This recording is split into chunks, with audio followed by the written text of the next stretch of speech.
All right, on to our final lecture of Unit 1, talking cellular physiology. So moving up the ladder of our levels of organization.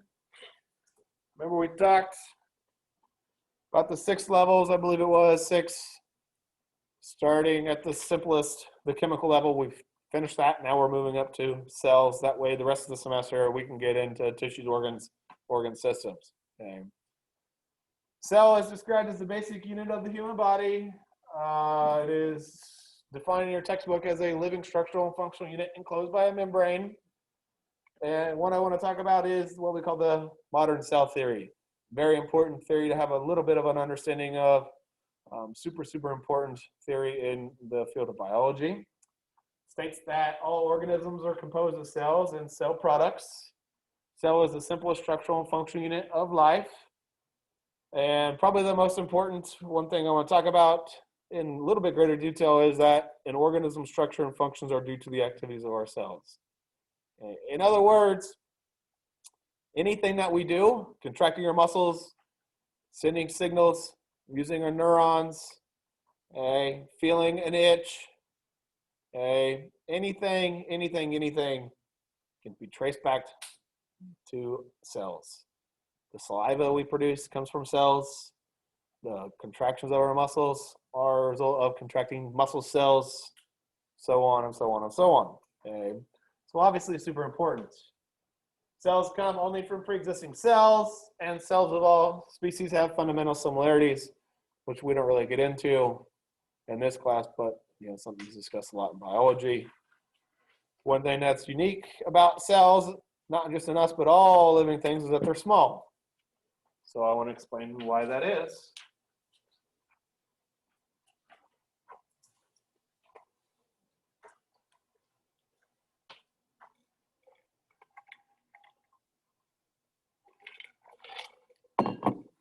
Okay, 3 things limit the size of cells. The requirement for an adequate surface area to volume ratio, the rates at which molecules diffuse, and the need to maintain adequate local concentrations of specific substances involved in cellular processes. Going back, I want to explain what surface area and volume are with regards to cell.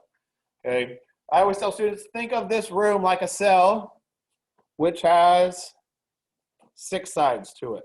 Now you've got 4 walls, a floor, and a ceiling. It's a nice 3-dimensional cube shape.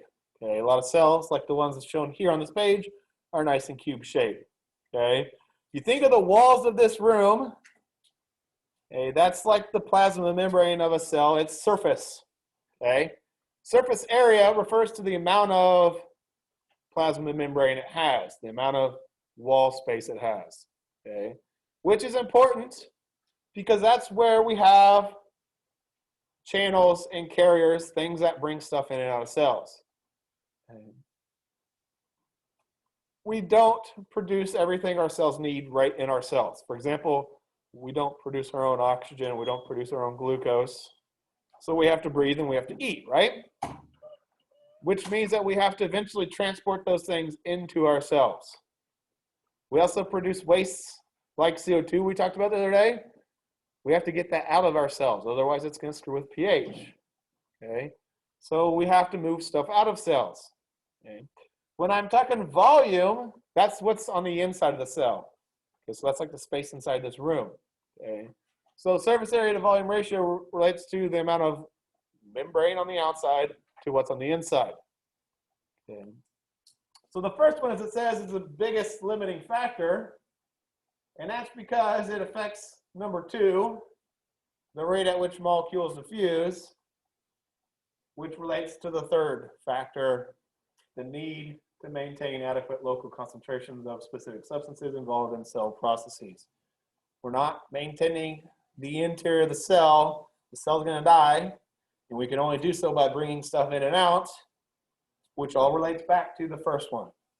Okay? So let me explain why this is an issue, or why the surface area volume ratio is the biggest limiting factor. When a cell increases in size, okay, the surface area will go up with a cube power. to the third power, okay, based on the length or the cell's length or diameter. Okay? Whereas its surface area only increases with the square, the second power. Okay? So they don't increase in the same ratio. Okay? So let's look at the figure. Okay, we've got a cell 10 by 10, and I'm actually going to say 10 by 10 by 10 because it's three-dimensional. Okay, it's 10 tall, 10 wide, and 10 deep. Okay, grows, and you can probably all agree with me, I would assume, that it doubles in size to 20 by 20 by 20. Because 10 is half of 20, right? 20 is double 10. Okay. Well, the surface area does not double in size. Okay, because the original cell's surface area is calculated 10 times 10 times 6, because it's got 6 sides, length times width times 6. 600 square microns is where it's at originally. But when it doubles in size, it's not double what 600 is, it's quadruple. Okay, which is good. We need the surface area to continue growing, but look what happens to volume, which is calculated 10 times 10 times 10, length times width times height. 1,000 cubic microns, but it didn't quadruple in size like surface area went up 8 times. So the inside of the cell is basically getting way too big for itself, which means that we're not going to be able to bring enough stuff in to maintain specific quantities of stuff inside. So cell size can only increase as long as the membrane surface area is still adequate for the passage of materials into and out of the cell. Make sense?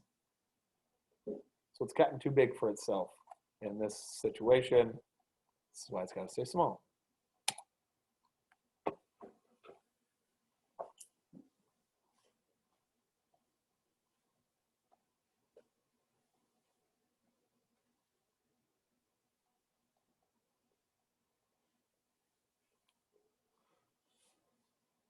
All right, let's talk about the interior of the cell, made up of a gel-like substance called cytoplasm, which includes a variety of organelles like mitochondria and endoplasmic reticulum, things that we'll get into, suspended in a semi-fluid substance called cytosol.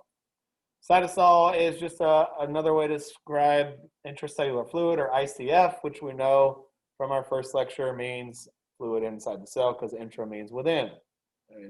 Although it varies in composition and consistency from one part of a cell to another, it is 75 to 90% water plus various dissolved and suspended components.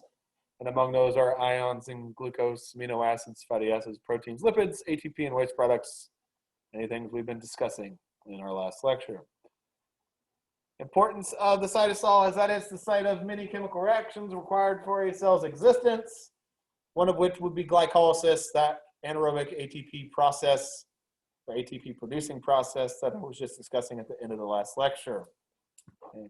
But for a lot and many of our chemical reactions, they take place within structures called organelles. Specialized structures within the cell that have characteristic shapes and perform specific functions, things like cell growth, maintenance, and reproduction. Despite the many chemical reactions going on in a cell at any given time, there's very little interference among them because they're confined to these different organelles. Each type of organelle has its own set of enzymes carrying out specific reactions and serving as a functional compartment for specific biochemical processes. Numbers and types of organelles vary in different cells depending on the cell's function, and although they have different functions, organelles often cooperate to maintain, there's that buzzword again, homeostasis.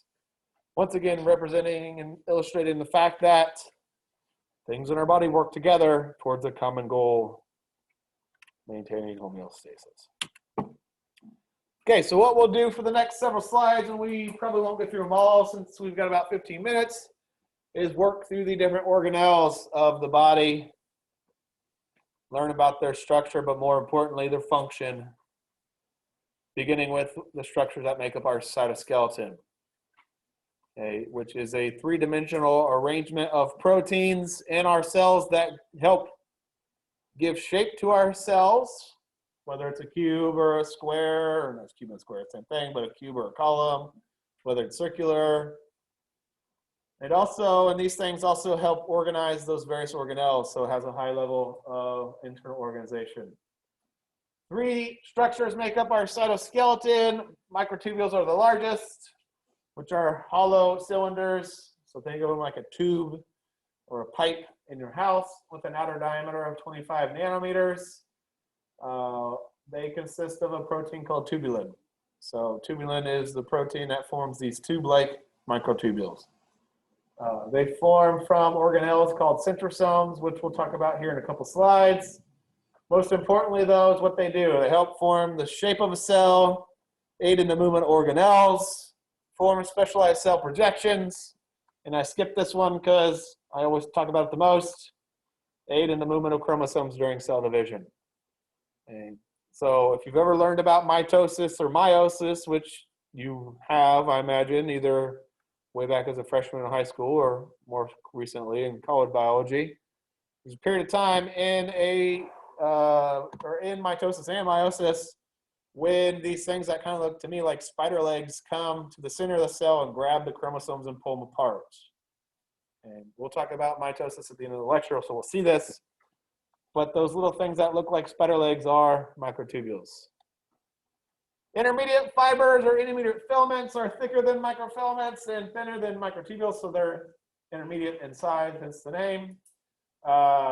Different types of proteins form them depending on the cell and its function.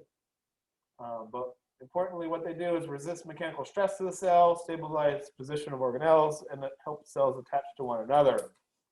Microfilaments are the thinnest and smallest, about 7 nanometers is their diameter, made up of a protein called actin, which we'll learn more about here in a few weeks when we talk about muscles, because that's what they're involved in, especially muscle contractions, which happens to be one of the listed functions here, generating movement, muscle contractions, parentheses here, along with cell division and cell locomotion.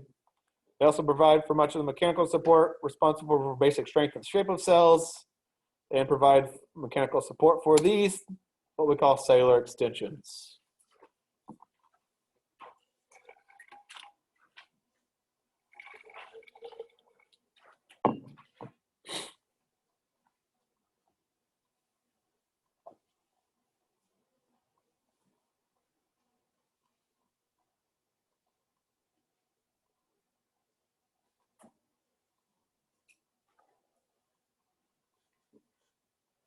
Okay, so I told you guys to think of this room like a cell, which I said had 6 sides to it.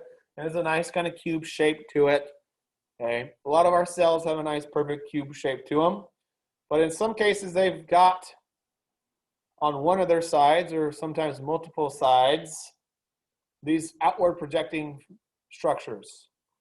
Okay, like what we see here with this picture on the next page, showing you what microvilli are. Microvilli that ends with the letter I is the plural form of microvillus, which these little finger-like extensions project out from one of the faces of our cell to increase what we call surface area. Surface area is a phrase that we're going to hear a lot this semester, or I will say it, you'll hear it. Okay.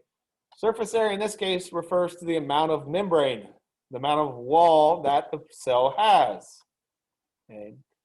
And this is important because it enables a cell to have more entry and exit points for stuff to come in and out of the cell, which we're talking about how important that is. The more membrane it has, the more places for the stuff to get in, more doorways, if you will. Okay. So oxygen can easily come in, CO2 can go out, water can come in and out in a much easier manner. So we find these cellular extensions on things like cells lining our intestines, where we do most absorbing of all the stuff that we ingest. Our kidneys, where we're constantly moving stuff back and forth and forming urine, and so on and so forth. Okay. Cilia are the next cell extension, hair-like processes about 7 to 10 microns in length, composed of microtubules, and they move in a rhythmic, coordinated way, kind of like a conveyor belt, to move something along the surface of the cell. It's not like the entire cell is going to move, but instead they just help push the substance along We have lots of cells lining our respiratory tract with cilia to help move mucus up into our throat, where we can then either hack it up and cough it out, or what happens more often than that is actually it gets dumped into our esophagus to travel down into our stomach. Okay. Kind of gross, but that's what happens. Okay. The reason that we do this is to keep dust and particles and stuff that we breathe in out of our lungs. Okay. That dust that we breathe in, inevitably we will, sticks to the mucus that lines our respiratory tract, and then the cilia helps move the contaminated mucus out.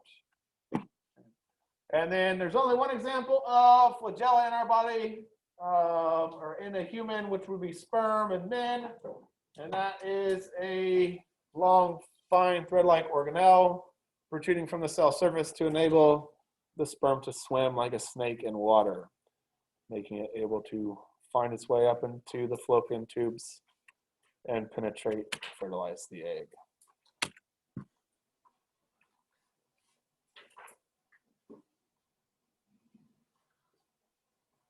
Next organelle, centrosome, located near the nucleus.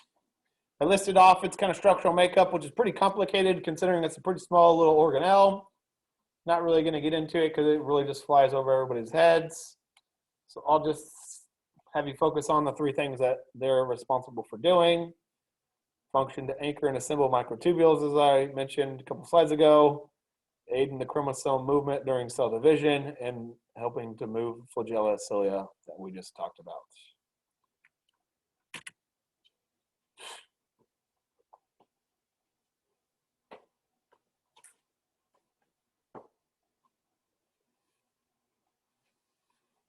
Okay, our next organelle, the largest organelle found in our cells, is the cell nucleus.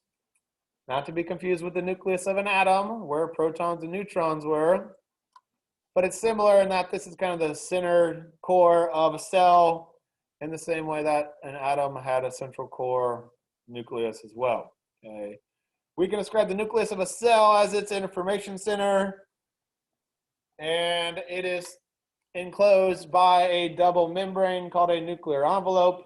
Here at the top of the page, we actually can see a zoom in of a nucleus, which is a 10,000 times roughly what your naked eye can see, which is amazing. We call it the information center because that's where the DNA is, which we just were talking about in our last lecture. A DNA which can either be found in the form of chromatin or in chromosomes like what you see at the bottom of the page. At the top, we do not see chromosomes, which kind of look like a capital X, because the DNA is in the form of what's called chromatin. And this is because most of the time a cell is not in a dividing state. Most of the time it's just normal, what we call interphase, the portion of its life cycle where it's just functioning normally. Okay, but there's no need at this point for the DNA to be wound up in a chromosome form, so it's unwound, and so it looks like a kind of grainy mass. It's not just DNA, there's also RNA and some proteins and stuff in there as well. But when that cell gets ready to divide, the DNA, really cool, what it does is winds itself up around proteins called histones, and then coils, and then coils, and coils, and coils, until it forms something that looks like this, which we can see. These are real chromosomes shown at the bottom, kind of have that nice capital X shape to them. Okay. Each chromosome is going to contain thousands upon thousands of genes. The basic units of heredity that code for different things, like, once again, skin color and hair color, how tall we are. Could be also things like, you know, whether you grow hair on the middle part of your fingers, whether you have an attached earlobe or a free hanging earlobe, many other things that is really cool to learn about if you ever take any genetics style classes. There are 46 chromosomes in a typical human cell, 23 of which we got from mom, 23 of which we got from dad. And that creates a unique offspring. We all begin our life with that zygote that's formed when the sperm are fertilized by the egg. Functions of the nucleus include controlling all cell activities because it contains the DNA that has the instructions, storage of our genetic information, we may then pass off to our offspring, and then the synthesis of more DNA and RNA, which once again is like DNA's cousin. Now, at the kind of center of a nucleus is a kind of secondary organelle called a nucleolus. It's a smaller, non-membranous body, means it's not surrounded by a membrane. But here's what it does. I would highlight this sentence. Functions to synthesize RNA from a DNA template. Or simply synthesize RNA is what it does. It makes our RNA. We take DNA and we make RNA from it. That RNA then can leave the nucleus through what are called nuclear pores, holes that are found within the nuclear envelope. And then we can use that RNA then to help make our proteins, thanks to the organelles called ribosomes that we'll see on the next page. This bullet here in the middle and the bottom really are more anatomy-based stuff, but I'll read it. One of the most distinctive features of the nuclear envelope is the presence of these specialized channels called nuclear pores. Each pore is a small cylindrical channel extending through both membranes of the nuclear envelope, which provides great continuity, a direct continuity between the cytosol and the nucleoplasm, the semifluid inside the nuclear envelope. At each pore, the inner and outer membranes of the nuclear envelope are fused together, forming a channel lined with an intricate protein structure called the nuclear pore complex. Proteins in the pore allow selected material to pass through, which is a kind of an important sentence.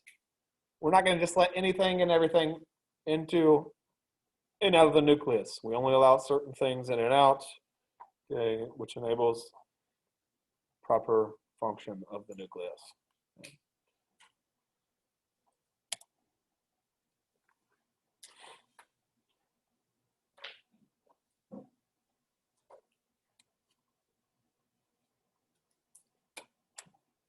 All right, ribosomes are the sites of protein synthesis, so we can call them the protein factories of our cell. Very small little organelles.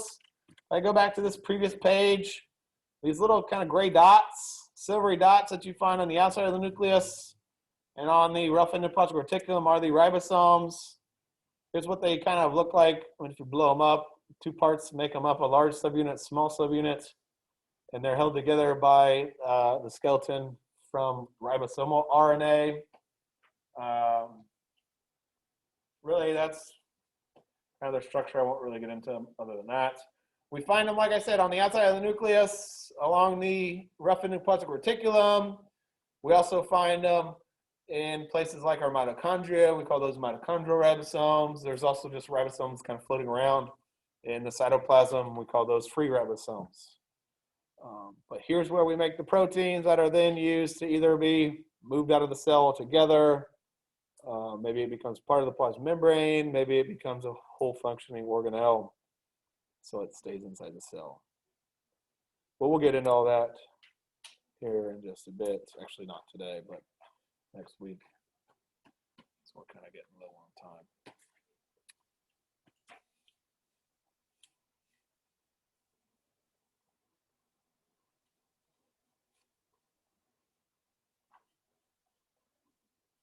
Okay, an organelle that is typically really associated and closely associated with ribosomes is the endoplasmic reticulum, a network of tubular membranes and flattened sacs called cisternae that are interconnected. And here's what the endoplasmic reticulum looks like. As I said, it kind of surrounds the nucleus and is made up of these kind of stacks of membranes that are interconnected. There's two types of endoplasmic reticulum, rough and smooth, and they are known as that because of the ribosomes that they are either associated with or not associated with. Rough appears rough because it has those ribosomes all over the place. And as we just learned, ribosomes are what make proteins. So the main function of the rough ER, therefore, is just to synthesize proteins. Now, the proteins that are synthesized by the RER accumulate inside of the space of those membranes.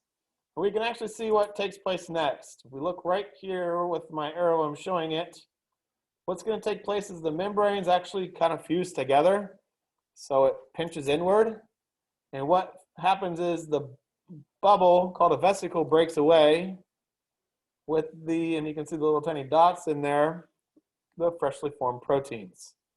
That transport vesicle that's formed is then going to be carrying those proteins to what's called the Golgi complex.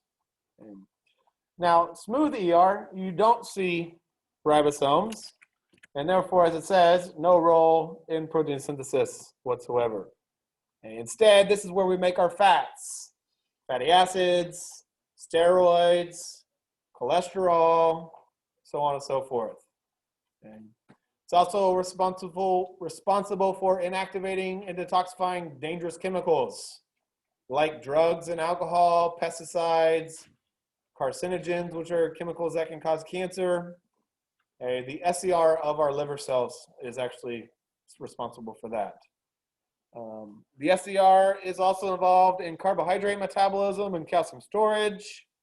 And we'll talk about it a lot when we get to talking about muscle contractions, because it releases calcium, which is an important step enabling our muscles to contract. Without calcium released from the what we call sarcoplasmic reticulum, same thing, just different name for the SCR there. But we will not have a muscle contract without calcium release. Okay, we'll stop and pick up with gene expression first thing on Wednesday, since I won't see you on Monday, Labor Day.